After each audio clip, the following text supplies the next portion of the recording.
ومن أحبه الله جعله برحمته يطيعه، فمن استمرأ المعاصي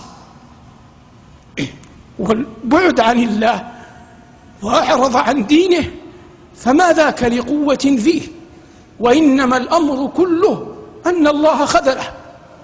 ومن يقبل على الطاعة يحب الجماعات، يقوم الليل يصلي لله، يعقد أنامله بالتسبيح، يبر والديه إجلالا بالله، يحتسب عند الله وضوءه في اليوم الشائت، ويأتي إلى بيوت الله يذكره فيها.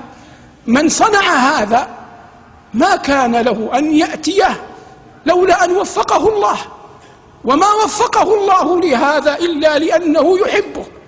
ومن كان الله يحبه فإن الله لا يعذبه بالنار.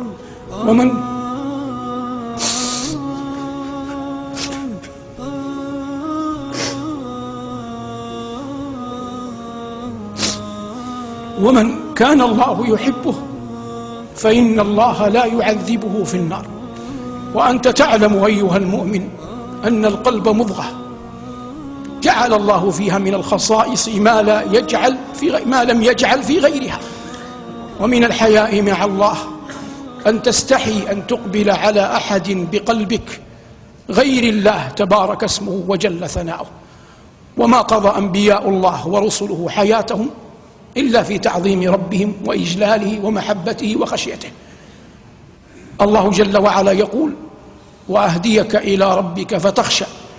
والمعنى أنني لا أدلك على الطريق لتزداد معارفك وتعظم مناهلك، بل أدلك على الطريق حتى ينجم عن هذا خشيتك لربك.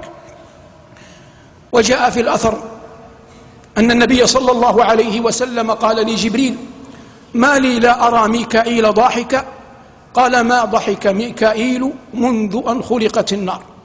اللهم إنا نسألك قلوبا تسلم لك وتحبك وتشتاق إلى لقائك.